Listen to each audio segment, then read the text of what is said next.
बच्चों, आज मैं पढ़ाने जा रही हूँ आपको हिंदी व्याकरण क्लास 3 की। और इसमें हम पढ़ चुके हैं भाषा, व्याकरण और लिपि। ये हम पिछले वीडियो में कर चुके हैं।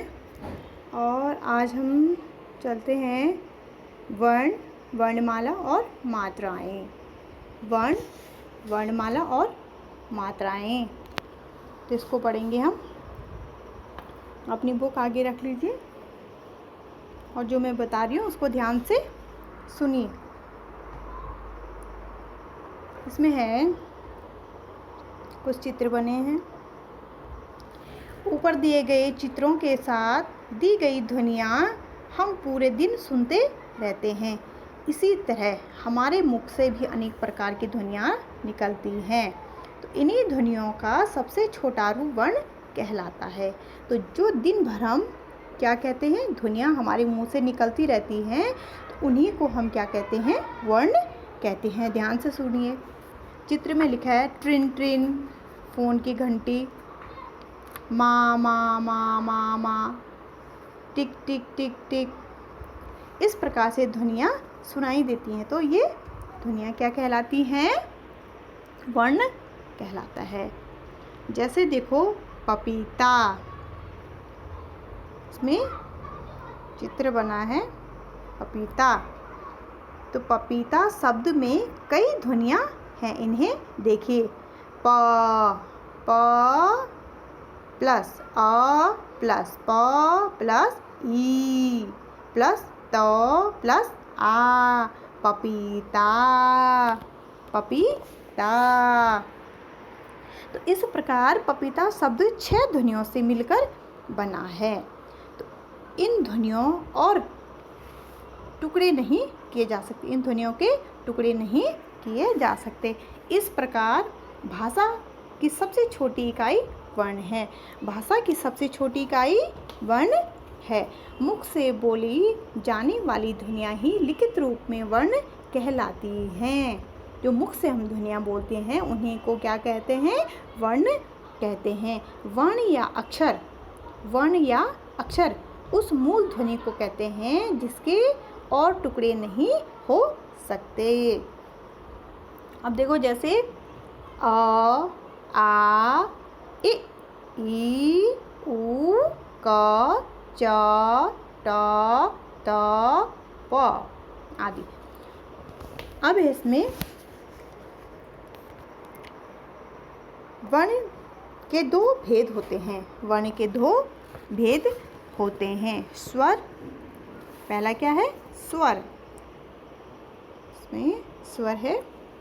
तो जिन वर्णों को बोलने में हमें अन्य वर्णों की सहायता नहीं लेनी पड़ती उन्हें स्वर कहते हैं। जिन वर्णों को बोलने में हमें अन्य वर्णों की सहायता नहीं लेनी पड़ती उन्हें क्या कहते हैं, स्वर कहते हैं। तो ये इनकी संख्या होती है 11। तो ये हैं अ आ इ ई उ ऊ री ए आई ओ औ। तो ये क्या है, हमारे स्वर हैं, 11 स्वर। तो स्वरों का प्रयोग, स्वरों का भी अलग अलग प्रयोग होता है। स्वर का प्रयोग 2 प्रकार से किया जाता है, मूल रूप में और मात्रा के रूप में। मूल रूप में और मात्रा के रूप में। मूल रूप में स्वरों का प्रयोग जिन शब्दों में स्वरों का मूल रूप में प्रयोग किया जाता है, जैसे अदरक, आलू, इमली, ईद, उठना, ऊन, ऋचा, एड़ी, ऐनक, ओढ़नी, औरत आदि। तो इनमें क्या हो रहा है, स्वरों का प्रयोग हो रहा है। अब है ख, मात्रा के रूप में स्वरों का प्रयोग। जब व्यंजनों के साथ स्वरों का प्रयोग किया जाता है तो स्वर अपना मूल रूप खो देते हैं। उनका जो मूल रूप होता है वो खत्म हो जाता है। तो अब स्वरों का प्रयोग विशेष चिन्हों के रूप में किया जाता है। ये चिन्ह ही मात्राएं कहलाती हैं। इनका प्रयोग शब्दों में इस प्रकार किया जाता है। देखिए, इसमें देखो यहाँ पे लिखा है स्वर, मात्रा, व्यंजनों के साथ स्वर और मात्रा के रूप में। सबसे पहले अ की तो कोई मात्रा नहीं थी। अ, क प्लस अ बराबर क, तो क से के रूप में मात्रा के रूप में क्या आया? कल, कल और कप, कप। फिर है आ ये आ की मात्रा है आपकी।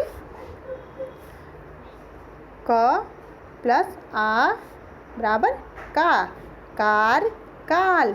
ये आ गई आपकी आ की मात्रा। फिर आया आपका ई की मात्रा, छोटी ई की मात्रा। क प्लस ए, के। क्या है यहाँ पे? के, किला, किधर, किला, किधर। अब है बड़ी ई, तो बड़ी ई में ई, क, ई, की, कील, कीमत, कील, कीमत। इसके बाद है ऊ, क, ऊ, कू, क, ऊ, कू, कुल, कुछ, कुल, कुछ। तो इसमें देखो मात्राएं आ रही हैं स्वरों के साथ। अब है बड़ा ऊ, क, ऊ, कू, कूद, कूप। री, कृपा, कृपाण। अब आए ए की मात्रा। ए की मात्रा है के, केला, केसर। आई ये आई की मात्रा है। क प्लस आई, कै, कैसा, कैरम। इसके बाद ओ आया आपका। ओ, क प्लस ओ, कोयल, कोमल। आउ, क प्लस औ, कौ, कौआ, कौन, कौआ, कौन। तो ये मात्राओं के साथ इन्होंने मात्राओं का रूप ले लिया है। अब है आपका प्रत्येक स्वर के निश्चित चिन्ह को मात्रा कहते हैं। प्रत्येक स्वर के निश्चित चिन्ह को मात्रा कहते हैं। जो स्वरों का निश्चित चिन्ह होता है उन्हें ही मात्रा कहते हैं। इसमें है, विशेष में है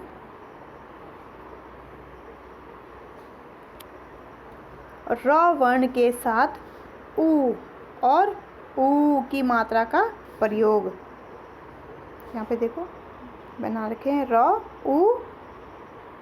हम जैसे गुरु लिखते हैं, रू, तो यहाँ पे र के साथ ऊ की मात्रा लग गई है। तो ये रुपया, गुरु, ये वाला र देखा होगा आपने। र बड़ा ऊ, रू। तो देखें अमरूद और रूप, अमरूद और रूप। ध्यान से आपने कभी पढ़ा नहीं होगा इसको ध्यान से देखें आप। तो ये र और र पे बड़ी ऊ की मात्रा रू, अमरूद और रूप। इस प्रकार से नीचे चलिए आप।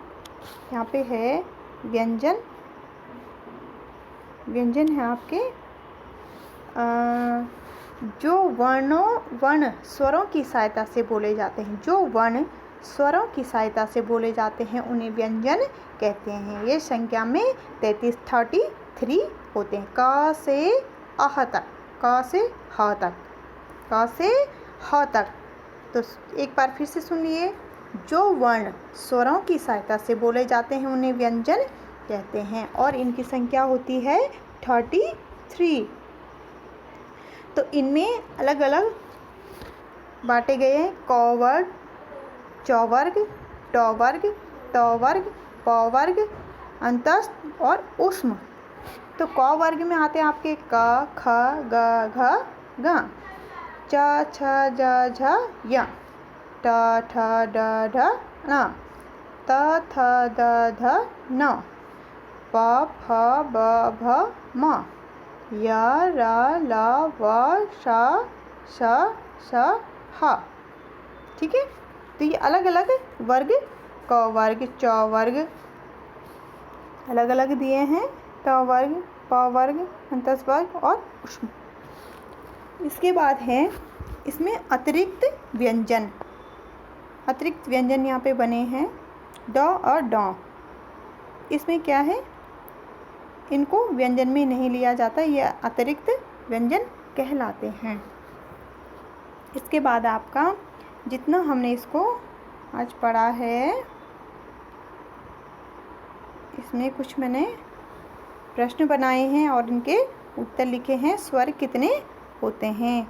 तो स्वर की संख्या 11 होती है और इसमें मैंने स्वर भी बताए हैं अ, आ, ई, उ, री, ए, आई, ओ, आओ। अतिरिक्त व्यंजन कौन से हैं? तो डॉ, डॉ अतिरिक्त व्यंजन होते हैं। स्वरों का प्रयोग कितने प्रकार से किया जाता है? तो मूल रूप से दो प्रकार से किया जाता है, मूल रूप में और मात्रा के रूप में।